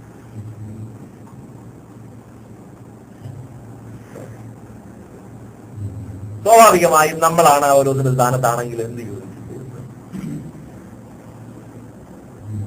പിറുപിറുക്കുവോ രാകുവോ അലയ്ക്കുവോ എന്ത് ഭാവമേതോ അതോ നോക്കോ എന്ന് പറയും. പാമ്പന്നെ കളിച്ച് നോക്കോ പറയുക ഭയപ്പെട്ട എന്തോ പറയാനാ. അന്നേരം നോക്കും ഇവിടെ ആരെങ്കിലും വൈദ്യന്മാരുണ്ടോ എന്നെ പാമ്പ് കടിച്ച് ഈ ഡോക്ടർമാർ പറയാറുണ്ട്, പാമ്പ് കടിയുടെ വിഷം കൊണ്ടല്ല ആളുകൾ മരിക്കുന്നത്, ഈ പേടി കൊണ്ടല്ല. പാമ്പ് കടിച്ചാൽ ഉണ്ടാകുന്ന വിഷമല്ല, ഭയമെന്ന വിഷമാണ് അധികം അപകടകാരണമെന്ന്. പൗലോസിന്റെ കയ്യിൽ അണലി വെച്ച് അദ്ദേഹം നോക്കി ഇങ്ങനെ തൂക്കിയെടുത്തോണ്ട് പോയിട്ട് തീയൊന്നും കടിച്ചത് അവിടുന്ന്. ഇത് തൂങ്ങിക്കിടക്കുക, ഇങ്ങനെ തൂങ്ങിക്കിടക്കുക. പുള്ളി നോക്കിയപ്പോ കയ്യെ കടിച്ചു പോയി. അതും കൊണ്ട് നേരെ എങ്ങോട്ട് പോയി? ഇതല്ലേ വായിക്കുന്നത്, തീയിലേക്ക് പോയി. അപ്പൊ ഏതും വിറക് ഇവിടുന്ന് ഇങ്ങോട്ട് എടുത്തതൊന്നും അല്ലായിരുന്നു, കുറച്ച് ദൂരം പോയി പറക്കിക്കൊണ്ട് വരികയായിരുന്നു. അപ്പൊ ഈ തൂങ്ങിക്കിടക്കുന്ന പാമ്പിനെ എല്ലാരും കണ്ടു. അവര് പറയാൻ തുടങ്ങിയത്, നീതിദേവി അവനെ സമ്മതിക്കുന്നില്ല. എന്തിനു സമ്മതിക്കുന്നില്ല? കടലിൽ നിന്ന് രക്ഷപ്പെട്ടിട്ടും ഇവനെ ജീവിക്കാൻ സമ്മതിക്കുന്നില്ല. ഇവൻ കുലപാതകനാണ്. അവരുടെ എല്ലാം വാക്കുകൾ ഒരുപോലെയായിരുന്നു. ഇവൻ കുലപാതകനാണ്, മരണ യോഗ്യനാണ്. പക്ഷെ പൗലോസ് എന്ത് ചെയ്തു? ആ തീയിൽ അണലിയെ കുറഞ്ഞു. ഞാന് കുറിച്ചുമ്പോൾ പറയാറുള്ളത്, ഇച്ചിരി തീയെ ഉള്ളെങ്കിൽ പാമ്പിനെ തീയിലിടുന്നതിനകത്ത് വലിയ കാര്യമൊന്നുമില്ല. അതിന് പക്ഷെ തീ വലുതാണെങ്കിൽ മാത്രമേ പാമ്പ് ചാവത്തുള്ളൂ. പലരും കുറയും കൊണ്ടുവന്നു തീയെടുത്ത്. പക്ഷെ അടുപ്പിനകത്ത് കൊണ്ട് പാമ്പിനെ കുറഞ്ഞാലുണ്ട് ചാവും. അത് ചെറുതല്ലേ ഉള്ളൂ, അത് അതിന്റെ വഴിക്ക് പോകും. പാമ്പെന്ന് പറഞ്ഞാൽ ഒറ്റ ചാട്ടം ചാടുന്ന സാധനമല്ലേ. പാലയെ കുത്തി ഒരു ചാട്ടം ചാടിയാൽ തീക്കകത്ത് പുറത്തു പോകുന്നില്ല. ദൈവസഭയിൽ തീയുടെ അനുഭവം ഉണ്ടാകും. അത് ചെറിയ തീയല്ല, ഒരു വലിയ തീയായിരിക്കും. എങ്കിൽ മാത്രമേ പാമ്പ് ചാവുള്ളൂ. ഇല്ലെങ്കിൽ മുറിവേറ്റ പാമ്പ് പിന്നെയും വന്ന് കടിക്കുമെന്നാ പറയുന്നത്. അത് പുറത്തു പോകും. ദൈവമക്കളെ, ദൈവസഭയിൽ ദൈവജനത്തിന്റെ നടുവിൽ ഇത്രയും തീ ഉണ്ടാകണം. പാമ്പ് കുറയപ്പെട്ടിട്ടുണ്ടെങ്കിൽ അത് അവിടെ ചാവണം. ഞാൻ പറയാറുണ്ട്, ദൈവ സന്നിധിയിൽ പരിഹാരമില്ലാത്ത ഒരു വിഷയവും. ഒരു വിഷയം കൊണ്ടുവന്നിട്ടേ പ്രാർത്ഥിച്ചു, ഓ ശരിയായില്ല കേട്ടോ, ഇനി വേറെ സഭയെ കൊണ്ടുപോയി പ്രാർത്ഥിപ്പിക്കാം.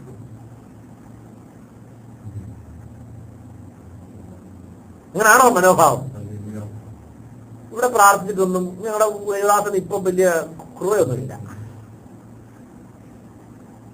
പണ്ടൊക്കെ ഉണ്ടായിരുന്നു, ഇപ്പൊ ഇല്ല. അതുകൊണ്ട് നമുക്ക് അടുത്ത സഭയെ കൊണ്ടുപോയിട്ട് നനലിയെ കൊണ്ട് കൂടുക. പൗലോസിന് തോന്നി, ഇവിടെ കുറഞ്ഞ ശരിയാകില്ല, അടുത്ത സഭയെ കൊണ്ട് കൂടെയാണ്. നിങ്ങളാണോ അടുത്ത തീ കൂടുന്നവരെ? ഇല്ല. ഞാന് എന്റെ ജീവിതത്തിൽ അനുഭവിച്ച കാര്യങ്ങളൊക്കെയാണ്. നീ ദൈവസന്നിധി ഇരിക്കുന്നുണ്ടെങ്കിൽ ഇവിടം കൊണ്ട് എല്ലാ വിഷയവും പരിഹരിക്കും. ഇവിടുന്ന് ഒരു വിഷയവും പരിഹരിക്കപ്പെടാൻ പുറത്തു പോകത്തില്ല. ഇത് റഫറൽ ഹോസ്പിറ്റൽ അല്ല. ഇവിടെ വന്ന് പേരും നാളും ചോദിച്ചിട്ട് എന്തോ രോഗമാണ്, ഇതാണോ ഇവിടെ പറ്റത്തില്ല, അങ്ങോട്ട് വയ്ക്കോ. ക്ലിനിക്കിൽ നിന്ന് ഹോസ്പിറ്റലിലേക്ക് റഫർ ചെയ്യുന്ന റഫറൽ ഹോസ്പിറ്റലുകൾ ഇതല്ലിവിടെ. ദൈവസഭയിൽ എല്ലാ പ്രാർത്ഥനയും പരിഹാരമുണ്ട്. അത് രോഗമായാലും ഭൂതബാധയായാലും ജീവിതത്തിലെ പ്രശ്നങ്ങളായാലും വ്യക്തികളെ സംബന്ധിക്കുന്നതായാലും സകല വിഷയത്തിലും ദൈവസന്നിധി പരിഹാരമുണ്ട്. ദൈവസഭ പ്രാർത്ഥിച്ചാൽ പരിഹരിക്കപ്പെടാത്ത ഒരു വിഷയം ഇവിടെ പ്രാർത്ഥിക്കുന്നവരുണ്ടാകണം, വിശ്വസിക്കുന്നവരുണ്ടാകണം. ആണെങ്കിൽ തീയിൽ കുടഞ്ഞു കളഞ്ഞു. അവിടെ വെച്ച് ശുശ്രൂഷ ആരംഭിക്കുക. പൗലോസ് ഈ പ്രശ്നം എന്തിനാണെന്നറിയോ നിന്റെ ജീവിതത്തിലേക്ക് കൊണ്ടുവന്നു? ഇത്രയും പേരുടെ നടുവിൽ നിന്നെ ഞാൻ സ്നേഹിക്കുന്നുവെന്ന് അവർ മനസ്സിലാകണം. അതിനുവേണ്ടി ഈ പാമ്പ് തൂങ്ങിയത്, അല്ല നിന്നെ കൊല്ലാനല്ല.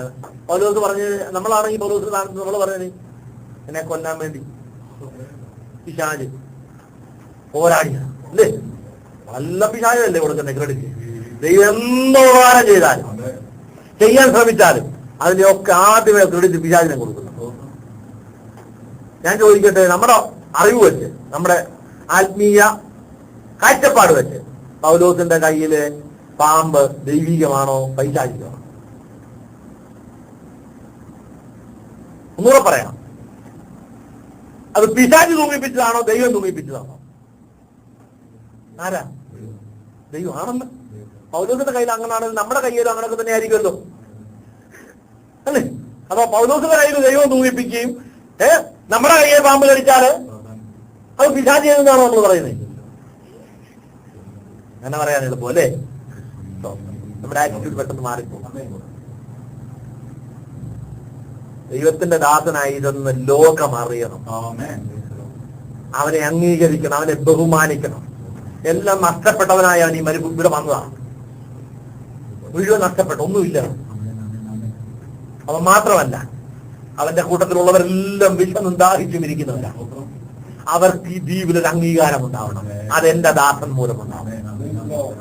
ദൈവം അടയാളമായി ഒരുവനെ നിർത്തുകയാണ്. ഇതെല്ലാം നോക്കി നിൽക്കുക. ഹല്ലേലൂയ. ഈ അണലിയ തീയിൽ കുടഞ്ഞു കളഞ്ഞ് അവരെ നോക്കി നിൽക്കുകയാണ്. അവർക്ക് അവിടുത്തെ കാര്യങ്ങളൊക്കെ അറിയാം. ഉറുമ്പിന്റെ ശക്തി, പാമ്പിന്റെ ശക്തി, ഇതൊക്കെ അവിടെയുള്ളവർക്ക് അറിയാം. ഈ പാമ്പ് കടിച്ചു കഴിഞ്ഞാൽ എന്ത് സംഭവിക്കാൻ അവർ പറഞ്ഞിട്ടുണ്ട്? ഇത് വീർക്കും, ഇത് നീര് വെക്കും, പെട്ടെന്ന് ചാവും. ഇത് രണ്ട് സംഭവിക്കും എന്നുള്ളത് അവർക്കറിയാം. അവര് കുറെ നേരം നോക്കി നിന്നോ കണ്ണ് കഴിച്ച് പോയതല്ലാതെ ഇദ്ദേഹത്തിനൊന്നും പറ്റുന്നില്ല. കുറച്ച് കഴിഞ്ഞപ്പോ അവര് മനസ്സ് മാറി. അവര് പറഞ്ഞു ഇത്രയോ ഇതുവരെ പറഞ്ഞത് കൊലപാതകനായിരുന്നു. ഇപ്പം പറയുന്നേ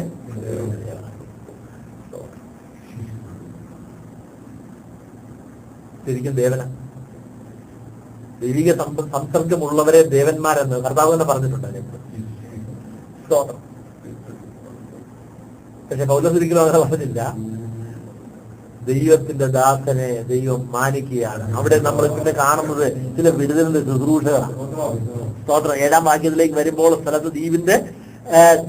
സ്ഥലത്തിന്റെ സമീപത്ത് പുബ്ലിയോസ് എന്ന ദ്വീപ് പ്രമാണിക്ക് ഒരു ജന്മഭൂമി ഉണ്ടായിരുന്നു. ഞാൻ വായിക്കട്ടെ. ആ സ്ഥലത്തിന്റെ സമീപത്തെ പുബ്ലിയോസ് എന്ന ദ്വീപ് പ്രമാണിക്ക് ഒരു ജന്മഭൂമി ഉണ്ടായിരുന്നു. അവൻ ഞങ്ങളെ ചേർത്ത് 3 ദിവസം ആഗ്രഹോടെ സൽക്കാരം ചെയ്തു. പുബ്ലിയോസിന്റെ അപ്പൻ പനിയും അടിസ്ഥാനവും പിടിച്ച് കിടപ്പായിരുന്നു. പൗലോസ് അവന്റെ അടുക്കൽ അകത്തി എന്ന് പ്രാർത്ഥിച്ചു. അവന്റെ മേൽ കൈവച്ച് സൗഖ്യം വരുത്തി. ഇത് സംഭവിച്ച ശേഷം ദ്വീപിലെ മറ്റ് ദിനക്കാരും വന്ന് സൗഖ്യം അവരും ഏത് സമ്മാനം തന്ന് ഞങ്ങളെ മാനിച്ചു. ഞങ്ങൾ കപ്പൽ കയറുന്ന സമയം ആവശ്യമുള്ളവർക്ക് അയച്ചു തന്നു. എങ്ങനെ ഈ നന്മകളൊക്കെ കിട്ടിയത്? സ്തോത്രം. എങ്ങനെയാണ് അതിഥി സൽക്കാരം ചെയ്തവരെ ബഹുമാനിച്ചത്, സ്വീകരിച്ചത്? എങ്ങനെയാണ് അവർക്ക് ആവശ്യമുള്ളതെല്ലാം കയറ്റിക്കൊടുക്കാൻ ഇടയായത്? സ്തോത്രം. യേശുവിനെ കുറിച്ച് അവരറിയാൻ ഇടയായി. ആ ദ്വീപിൽ ഇതുവരെയും ആരും ചെന്നിട്ടില്ല. സ്തോത്രം. സുവിശേഷവുമായി ദൈവം പൗലോസിനെ അവിടേക്ക് അയക്കുകയാണ്.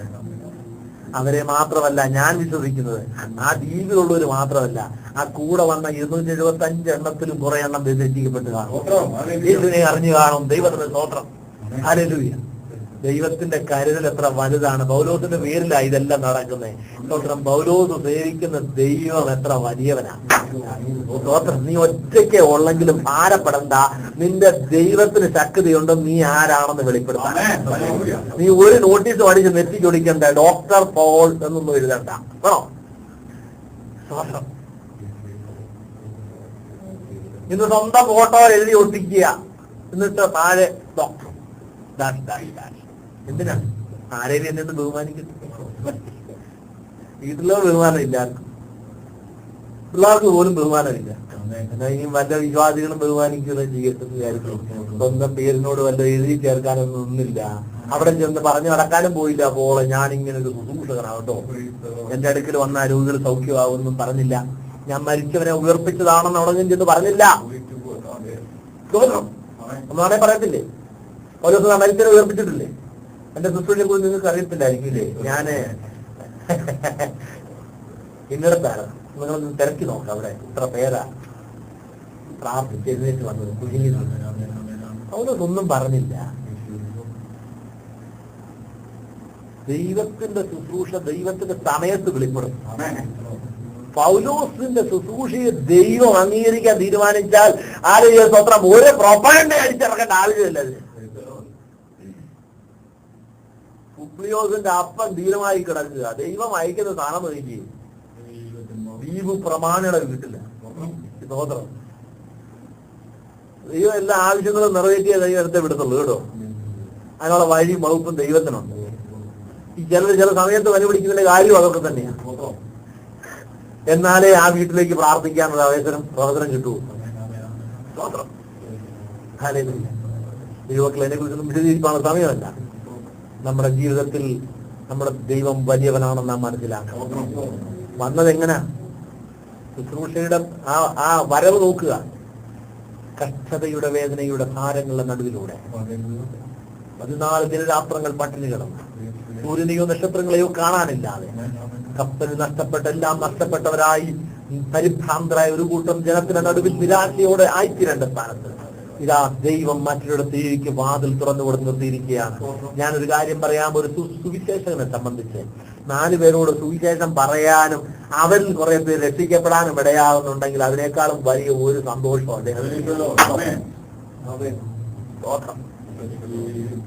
അതിൽ കൂടുതൽ ഒന്നും പ്രതീക്ഷിച്ചിട്ടില്ല ജീവിതത്തിൽ. പൗലോസിന്റെ ആഗ്രഹം രാജാവിനോട് നോക്കി, അഗ്രിപ്പാവിന്റെ മുഖത്ത് നോക്കി പറഞ്ഞത്, ഞാൻ ഈ ധരിച്ചിരിക്കുന്ന ഈ ചങ്ങല ഒഴികെ സകലരും എന്നെ പോലെയാവണമെന്നാണ്. എന്തൊരു ഹൃദയവിശാലതയിലാണ്.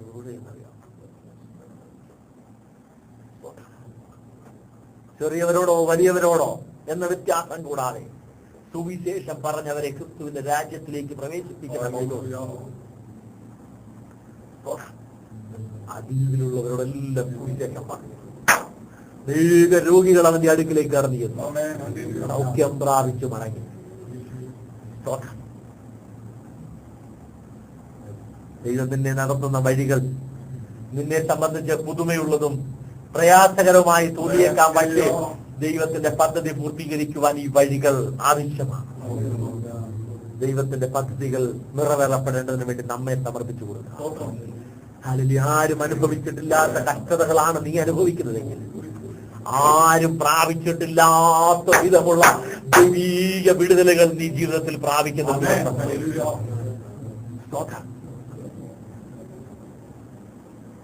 ജീവിതത്തിൽ എന്ത് പ്രതിസന്ധി വന്നാലും ദൈവത്താൽ പരിഹരിച്ചവൻ നിന്റെ കരങ്ങളിൽ അത് ഏൽപ്പിക്കും. സ്തോത്രം. എന്ത് നഷ്ടം വന്നാലും അത് മടക്കി തരുവാൻ ദൈവത്തിന് കഴിയും. സ്തോത്രം. എല്ലാം നഷ്ടപ്പെട്ടവരായിട്ടാണ് ദ്വീപിൽ ചെല്ലുന്നത്, പക്ഷെ എല്ലാം ഉള്ളവരായി അവരവിടെ മടങ്ങുകയാണ്. സ്തോത്രം. പ്രിയ ദൈവവേദനയെ, നിന്റെ ജീവിതത്തിൽ വന്ന നഷ്ടം നികത്തുവാൻ ദൈവത്തിന് കഴിയും. നീ കുറുക്കു വഴി തേടി പോകണ്ട, ദൈവത്തിന് കഴിയും. സ്തോത്രം. ജീവിതത്തിൽ കഷ്ടങ്ങളും നഷ്ടങ്ങളുമായി വിലപിച്ചു പോകുന്ന അനുഭവങ്ങളുടെ നടുവിൽ ഇന്ന് പകൽ ദൈവത്തിന്റെ ആത്മാവ് പറയുന്നു, അവയ്ക്ക് പരിഹാരം തരുവാൻ എനിക്ക് ശക്തിയും ദൈവത്തിന് കഴിയും. ദൈവം അത് മടക്കി തരുവാൻ മതിയായവനാണ്. സ്തോത്രം. നിന്റെ ബുദ്ധിയിലോ കുറുക്കു വഴികളിലോ ആശ്രയിക്കാതെ ദൈവത്തിൽ ആശ്രയിപ്പാൻ നീ പഠിക്കൂ. ദൈവം നിന്റെ ജീവിതത്തെ ക്രമീകരിക്കാൻ മതിയായവനാണ്. നിന്റെ ജീവിതയാത്രയിൽ മുക്കിക്കളയുവാനല്ല ഈ കാറ്റുകളടിക്കും, മറിച്ച് ഉടയവനെ കുറിച്ചുള്ള അറിവ് പ്രാപിക്കണം. അവരുമായുള്ള ബന്ധം, അവരുമായുള്ള സന്ദേശം, ആ ശബ്ദം ഓരോ ദിവസവും തിരിച്ചറിയുവാൻ നമ്മുടെ ജീവിതത്തിനിടയായിരിക്കണം. പൗലോസിന്റെ പ്രതികൂലത്തിന്റെ രാത്രികളിലാണ് ദൈവശബ്ദം കേട്ട് താൻ ബലപ്പെടുന്നത്. ദൈവവേദനയെ നിന്റെ ജീവിതത്തിന്റെ പ്രതികൂലത്തിനടുവിൽ ദൈവശബ്ദം കേട്ട് ബലപ്പെടുന്ന ഒരു സ്വഭാവം നിനക്കുണ്ട്.